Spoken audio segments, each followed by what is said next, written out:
The AZ Sports Podcast. I'm your host, Kevin Humpherys, and today we are talking Arizona Cardinals and Arizona Diamondbacks. It is the trade deadline day, so I'm going to have my phone right here, hoping that while I'm live, the Arizona Diamondbacks decide to actually make a move at this trade deadline. Hopefully, hopefully they can go out and make multiple moves, but as of right now, nothing's really happened, so I feel like that'd be asking too much. But outside of the trade deadline, there's still a lot to talk about. The Arizona Diamondbacks swept the Cleveland Guardians. No, sorry, they did not sweep. They beat the Cleveland Guardians in their final series of the four-game road trip, ultimately making this road trip a huge success. Where they beat they beat the Guardians in a series, they beat the Pirates in a series, they took one game against the Nationals, lost the other two, and they beat the St. Louis Cardinals. So overall, they went 6-4 on this 10-game road trip, which is pretty good. I mean, you would have liked to have gone 7-3 and maybe taken one more against the Nationals, but the big news is that they went over 500. They're currently tied for the second spot with the Phillies, who did just add a. Who did the Phillies just add?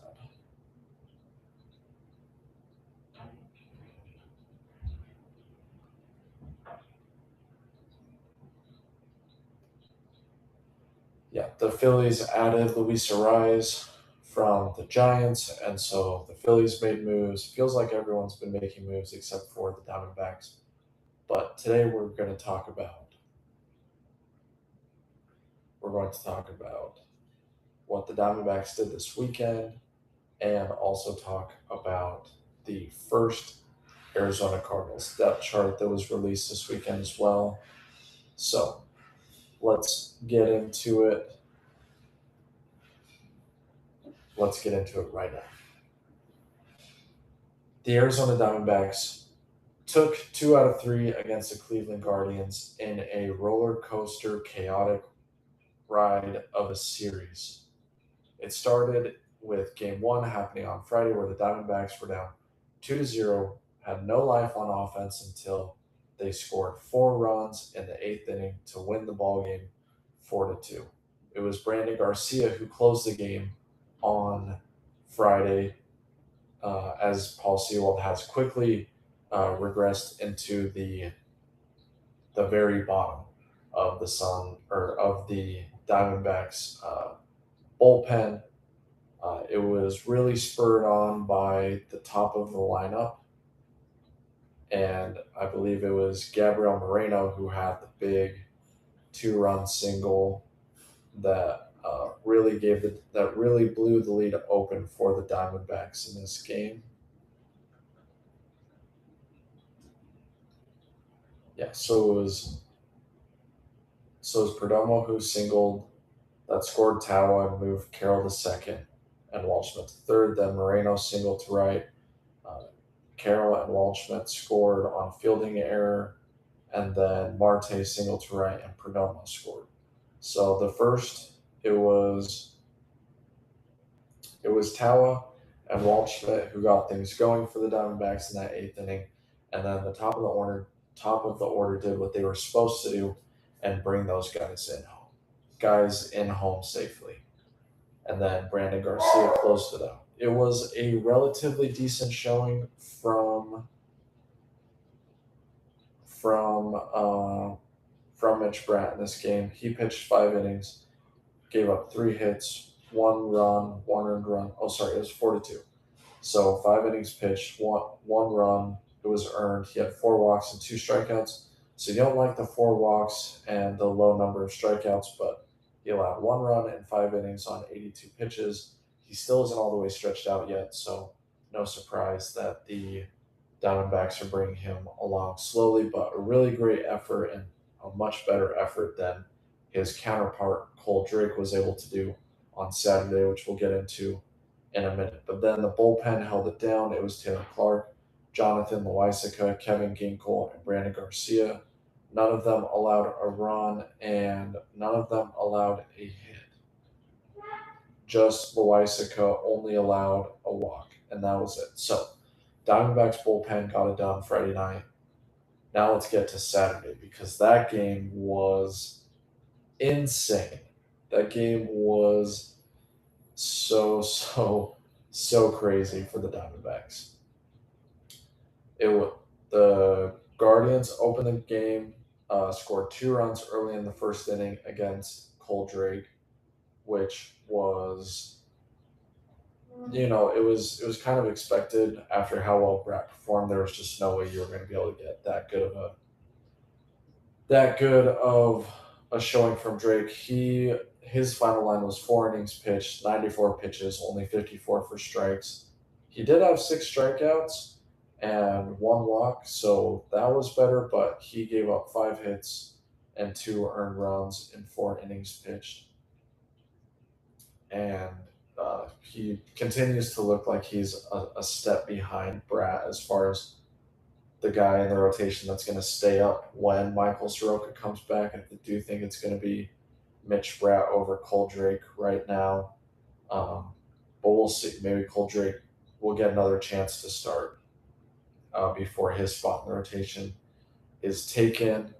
And then it was Gerardo Carrillo, who again got another win. He was the hero against the Pirates earlier this week, and he pitched 2 innings, 31 pitches, 20 strikes, 3 strikeouts, 1 hit, no walks. And it was Carrillo who really kept the Diamondbacks in the game when they were down 2-0 and then tied 2-2 because the Diamondbacks did score 2 runs in that fifth inning.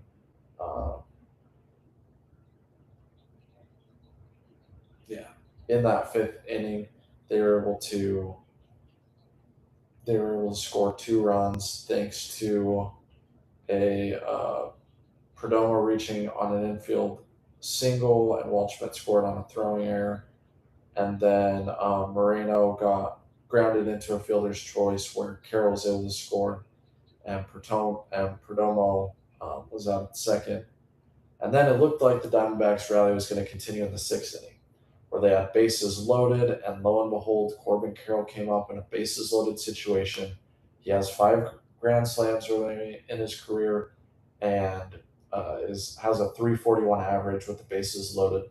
But unfortunately, he was not able to put any distance between the Diamondbacks and the Guardians in the sixth inning as he flied out to center field. And it was a good hit ball. It just went right to the center fielder. So, you thought that there was an opportunity there to break the game open, kind of like the Diamondbacks were able to do the night before when they scored 4 runs in that 8th inning. You felt like, oh man, here we go. Here's our chance to break this game open, but they weren't able to get it done.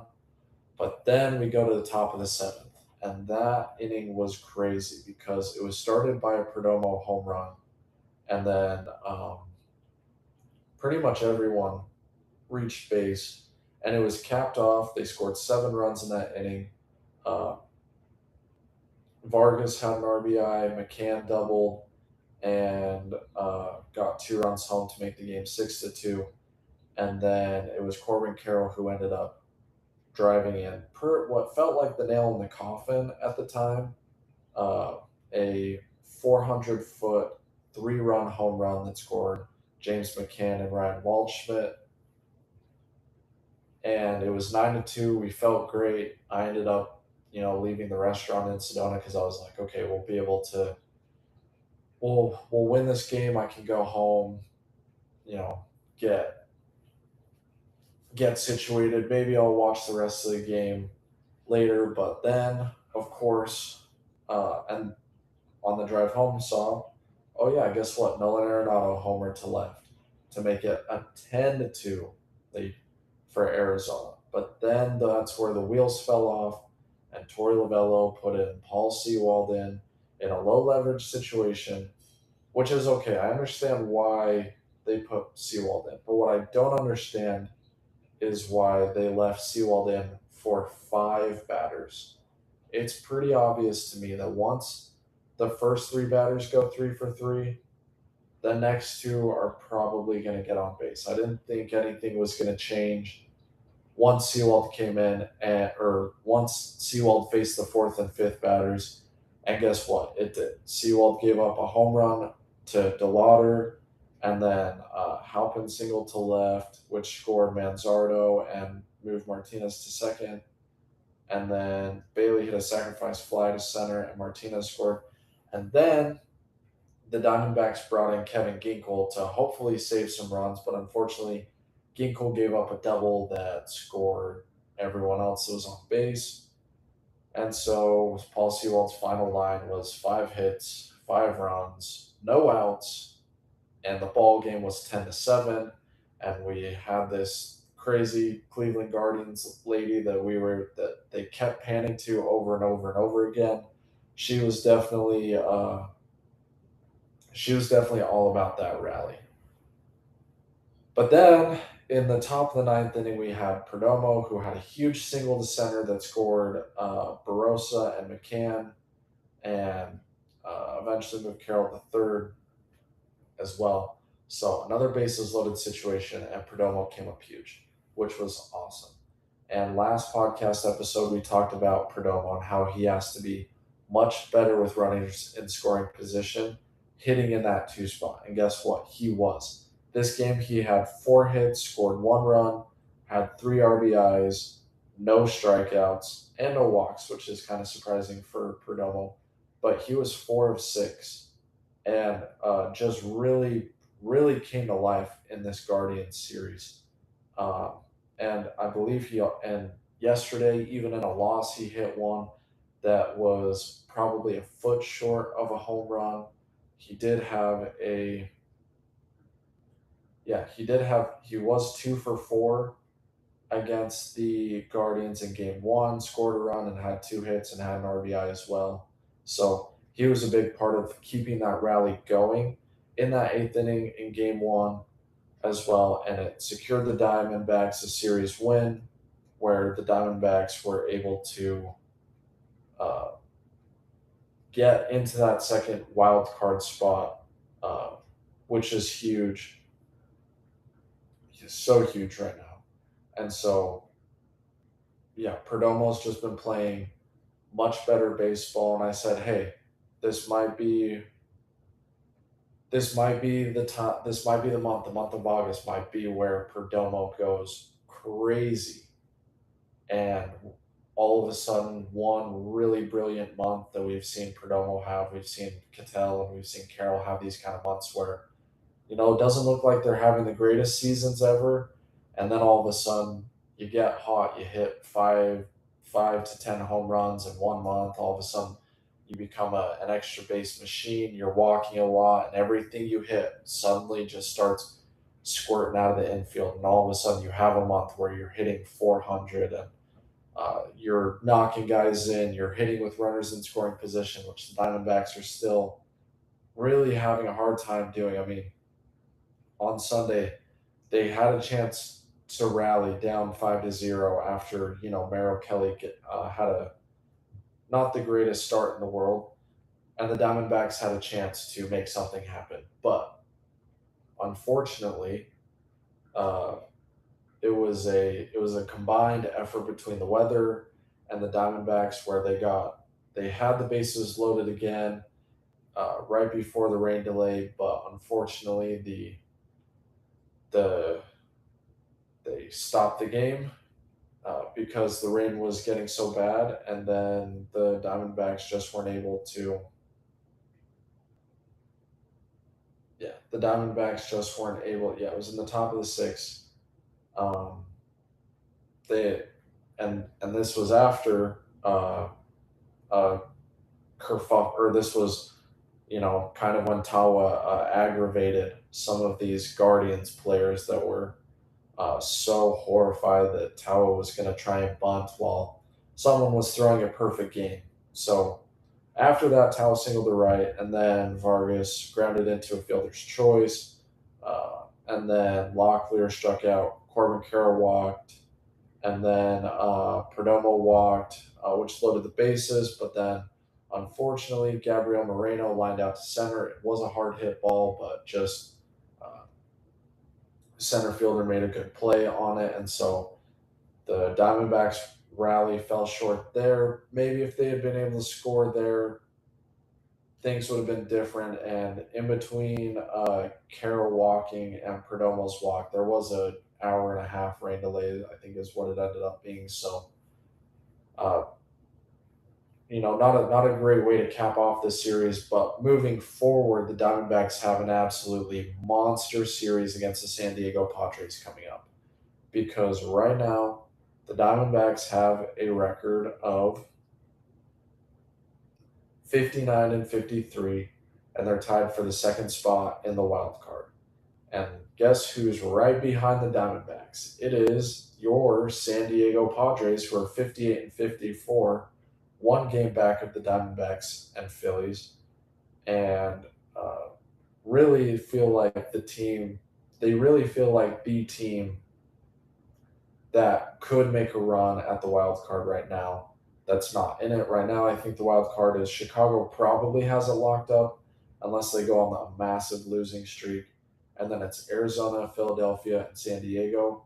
Miami's a game and a half back, but we'll see. We'll see what happens with Miami. It feels like they're potentially due for a fall off, but they do have a positive run differential of 13 right now. But right now, it feels like a four-team race for three spots. The Pirates are 3.5 games back. St. Louis is 4 games back. The Washington Nationals are 4.5 games back. So it wouldn't surprise me. And looks like the Nationals are kind of selling because they did trade Luis Garcia. So it wouldn't surprise me if the Cardinals and the Nationals decide to sell today. We'll see what Pittsburgh does. I don't think they buy or sell really. They're kind of a young team, so no need to sell yet. Um, and they don't really have a ton of guys to sell. But we'll see. Maybe they can win a few games and get back into the mix. But for right now, it is the Cubs, the Diamondbacks, the Phillies, and the Padres. And the Diamondbacks play 4 games against the Padres this weekend, so it would be incredible if the Diamondbacks could go 3-1 this week, um, and put some separation between themselves and the Padres. Because if you've been following this Diamondbacks team for a while, it feels like the Diamondbacks and the Padres kind of ebb and flow. They both get hot at the same time. They both go cold at the same time. They're always right near each other in this wild card race, always chasing the Diamondbacks. They're always chasing the Dodgers and always well behind the Dodgers. Hopefully, the Diamondbacks can win 3 out of 4 games against the Padres this series. That would be fantastic. And hopefully, the Diamondbacks have added some new players to go along with that. In game one, we have Michael King versus Brandon Pfaadt. So, two of the better pitchers going right now in baseball. The Padres delayed King's start yesterday to today because the Padres know that this game is way more important than just about any other games that they might play this season. You have Michael King versus Brandon Pfaadt, and Brandon Pfaadt has pitched amazing, and it did start with a win in San Diego earlier this month as well. And that's kind of where Brandon Pfaadt really started to take off after I think it was his second performance back from Reno. And Brandon's just been killing it recently. His ERA is all the way down to 4. He has a 5-1 record, 1.29 WHIP. So Pfaadt's been dealing recently. So I feel really good about Pfaadt pitching tonight. And then you have Eduardo Rodriguez versus an undecided pitcher for the Padres, but Erod's 10-3, 2.48 ERA, 1.21 WHIP, 130 innings pitched. I feel great about Erod pitching as well. The Diamondbacks have to win and have been winning pretty much every game this season that Erod's pitched as well. And then it's the back half of this series that I don't know how to feel about. Mitch Bratt is 0-1 as a starter with a 5.23 ERA. at 1.84 whip. He did pitch okay against the Guardians in his start on Saturday. Um, or sorry, in his start on Friday, he pitched well. So maybe he can have another good showing against the Padres offense that hasn't been great, but like the Diamondbacks, has been much improved this or in the last month of July, where the Diamondbacks led the MLB in runs scored, if you can believe it. The Diamondbacks, this poor offense that we talked about for months, this really bad offense, finally decided to wake up and scored the most amount of runs in July. Can you believe it? So yeah, Wednesday's game, Mitch Bratt. If the Diamondbacks can win that game, that would be huge with Mitch Bratt as a starter. And then Thursday's game looks like it'll be Walker Buehler, who has not pitched well this season. He has a 5.18 ERA, and that'll be against Cole Drake, who has a 4.85 ERA and a 1.46 WHIP. Hopefully, the Diamondbacks in the next few hours can go out and get a new starting pitcher that can take the place of one of these guys. But right now, it seems like the Diamondbacks are not. Right now, the Diamondbacks, we really haven't heard anything about them going out and getting a left-handed bat or a pitcher. But my guess is that they will make something happen. It'll be right as the trade deadline is closing because I think they're just waiting for teams to say, hey, we do actually need to trade some of these guys and we're going to drop our value on them because it's so close to the deadline. I think that's where the Diamondbacks are going with this pool, and hopefully Mike Hazen can pull off some Houdini magic, but they are hamstrung by um, not wanting to go over the salary cap and the luxury and get into the luxury tax. So it's gonna be a wild what? Let's see. I'm recording this at 12:15 Arizona time. In the next 9 hours, a lot could happen with Diamondbacks baseball because if they lose to the Padres tonight and they don't do much at the trade deadline, it'll feel like the end of the world. And if they do something at the trade deadline and they win tonight and the offense continues to look great and they can put up a ton of runs on Michael King, which would be awesome, then we got something. Then you're looking at a team that feels like it's ready to go on a run to October.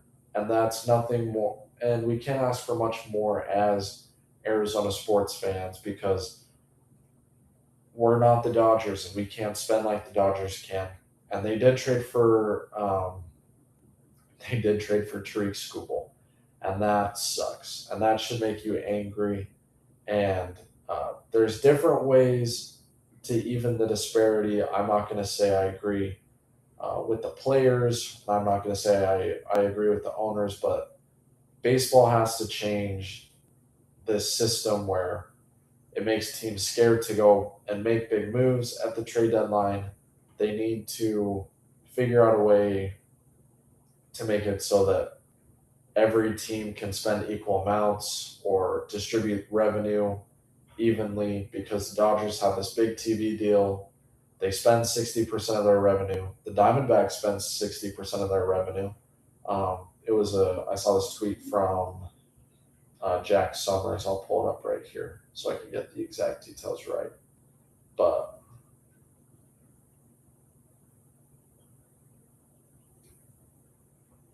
let me see.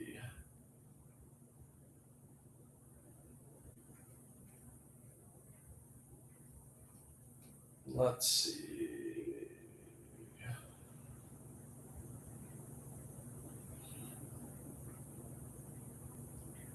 Oh, sorry. It's Mike TV 13.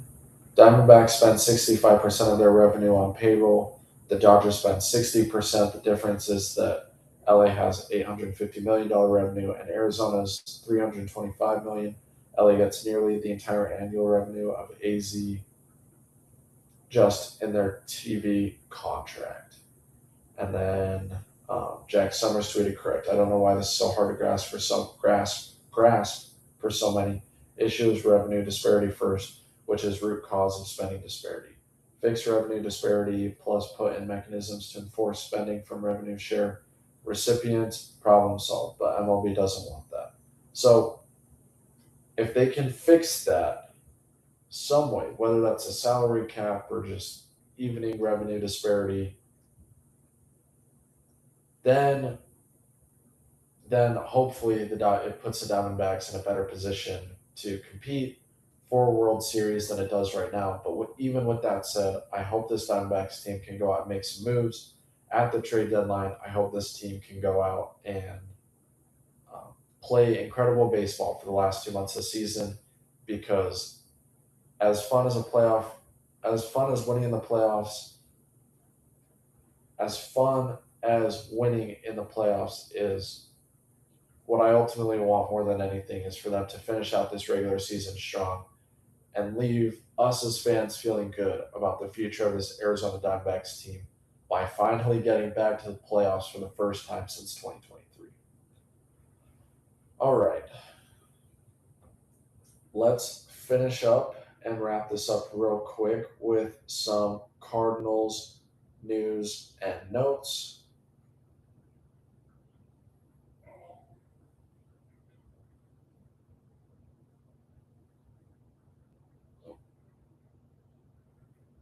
All right, looks like the Pirates are acquiring Luke Weaver um, to help their bullpen. So it looks like the Pirates, even though they're 3.5 games back, are not selling, and they are looking to buy a little bit as well.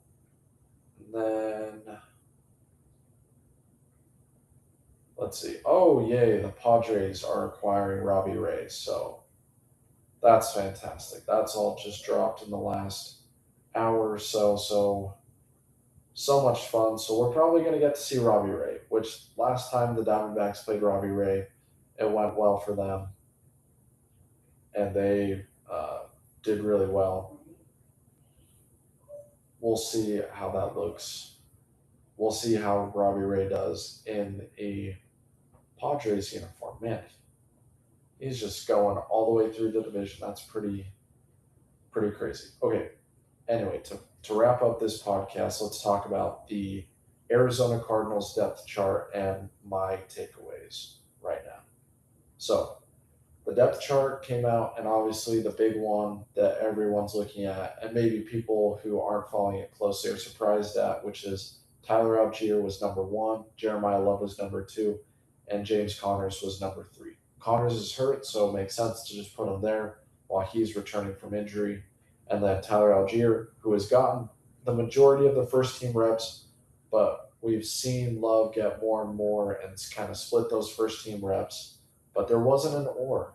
It was Tyler Algier one and it was Jeremiah Love two.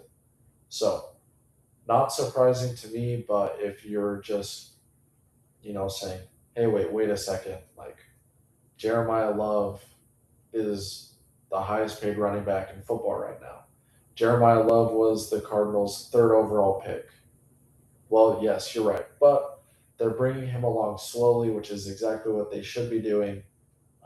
And then maybe at some point he's ready to become the sole featured back in this offense. But when you have Algier and James Connors, split the carries, don't put too many miles on him too early in his young career. That's exactly what the Cardinals are doing, and you have to put someone in front of him for him to go out there and earn it too. I think this is going to be very beneficial for Love because the competition is going to force him to become better at the things that he's not great at, whether that's pass protection, certain plays, learning the playbook, all of that stuff. It's putting pressure on him to be the best Jeremiah Love that he can be, which I think is great. No surprise, Carson Beck was listed as the third string quarterback. Jacoby Brissett one, Gardner Minshew two, Carson Beck three. Uh, Isaiah Adams is still mostly running with the first team reps. Basantis played, has gotten in with the first team at both guard spots, seldomly. But for right now, Adams continues to look like the team's starting right guard.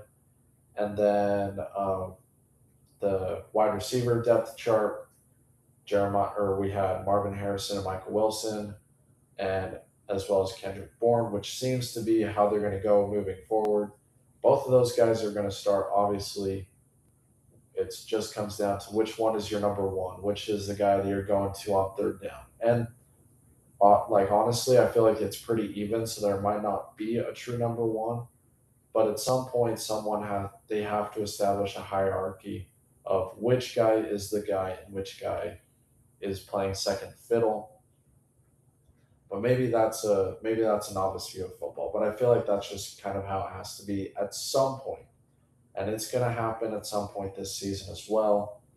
And then defensively, Andrew Wingard, or they call him Dewey. You'll hear that nickname a lot from reporters and people talking about the Cardinals. But Andrew Wingard has appeared to fit in nicely, and I'm getting all this information from.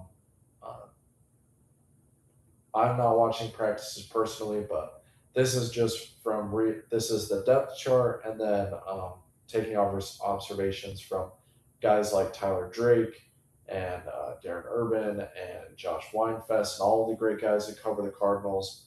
Um, just kind of going off of their reporting, but it sounds like Andrew Wingard has played really well. He's in that starting spot at safety opposite of Buda Baker. Walter Nolan appeared to get a little injured in a practice this weekend, but then he did practice Sunday. I would be surprised if he saw many snaps during the preseason, but that's always uh, that's always going to be something to watch with the depth chart is how healthy is Walter Nolan.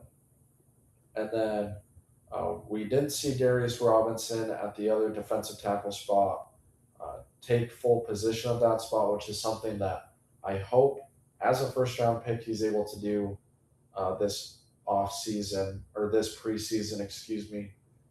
And that's something I hope to see. The biggest position player battle for the Diamondbacks right now is Max Melton or Denzel Burke for the cornerback spot opposite of Will Johnson.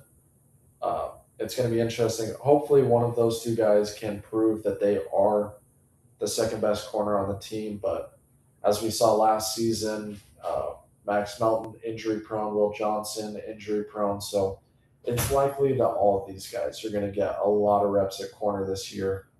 And then the other one too is Garrett Williams isn't back from injury, so we saw Sean Murphy Bunting um, slotted as that starting slot corner spot as well. But Garrett Williams will also play a role there.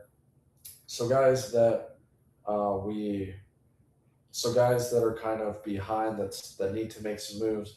We saw Rabbit, Adrian Taylor Demerson is behind Andrew Wingard, but I assume he'll get lots of reps. And then we'll also see some of the other corners like Starling Thomas maybe play their way into a backup role as well.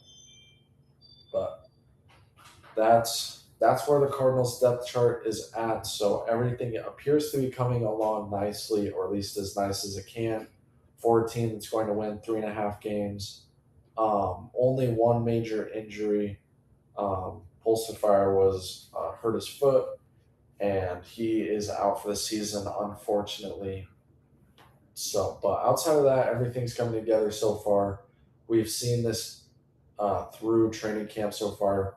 This Cardinals team has a heavy focus on running the football and then playing off of that, which is going to be a huge positive down the line if LaFleur is able to, prove that he has the bones to coach and can be here for a long time and be a long time Arizona Cardinals coach. That would be fantastic. And it's good to see that they're establishing their identity as a running team and then hopefully uh, build the pass off of the run, which is going to be really exciting. Some of the negative takeaways that we've seen from Cardinals training camp is that the offensive line has just overall had some struggles keeping guys out of the backfield, both in pass protection and moving guys up front in the run game. It will be interesting to see who or if they make any adjustments or if it's really truly just a talent problem. And this team just doesn't have the talent to be a good offensive line anymore, which is unfortunate because of a couple of years ago they were one of the better offensive lines in football. But we're going to continue to see hopefully this offensive line develop under Mike LaFleur and this offense get dialed in because they do, like we said before, have the skill position talent to make that happen. Um, a couple notes from Sunday's practice was that Jacoby Brissett threw a couple interceptions at the end of practice, one to Cody Simon, and the other, I believe, was to Sean Murphy Bunting. So it seems like Jacoby Brissett isn't as coming along as quickly as we would like him to. He hasn't been dominating the football or dominating practices yet. But the good news is that he and Trey McBride still have great chemistry, and that's been showcasing itself all throughout training camp. I am super excited to watch the Hall of Fame game this week. Even if we don't see many of the Cardinals' best players out there, it's football, and I can't wait. And if you're watching this and you're a big football fan, like, it's football. We can't complain about it at all. Cannot complain about it at all. And it's the week of Larry Fitzgerald. On Thursday, I'll have a segment prepped about Larry Fitzgerald, ready to go, and I'm super excited about that. One last thing that I should hit on is if you read the Tyler Drake article about acquiring Baker Mayfield, here's basically what it says if you haven't. Baker Mayfield and the Buccaneers are at odds about a new contract. So Baker has 1 year left on his deal remaining. Baker wants to get $50 million. The Buccaneers do not want to pay Baker $50 million and offered him a pretty, what Baker feels like it was a disrespectful contract offer. So if he is a free agent, and we saw the Cardinals sniffing around Malik Willis and some other free agent quarterbacks this offseason. If we do want a quicker turnaround than a rookie quarterback, I am all in on Baker Mayfield. Go out, pay the guy, bring him in. I think he's a great fit for what Mike LaFleur wants to do. Mike LaFleur, I believe, coached him when Baker was at the Rams. Maybe that was before his time. But Baker is one of these guys who's super smart, can get the ball out quick, very strong arm. If Baker Mayfield is an Arizona Cardinals quarterback, I would love that, especially because you have the leadership factor there as well. So, if that's something that the Cardinals can do next offseason, because they're going to have a ton of cap space next offseason, bringing in Baker Mayfield should be at the top of their priority list. And then if you do have a top 3 pick, then you go out there, you get Jeremiah Smith. And you have Jeremiah Smith, Marvin Harrison, Michael Wilson, Jeremiah Love, Tyler Algier. That's a heck of a skill position room. And don't forget to throw in Trey McBride. You put Baker with those weapons, and hopefully you can improve the offensive line either in free agency or later in the draft. I mean, you're talking about one of the best offenses in the NFL next season if you're able to go out and acquire Baker Mayfield and Jeremiah Smith in the draft. If you're a Cardinals fan, tanking wouldn't be the worst scenario if they were able to get or follow that exact path. At least that's how I feel. That's it for the AZ Sports Podcast. Thank you so much for watching or listening, and I will see you next time.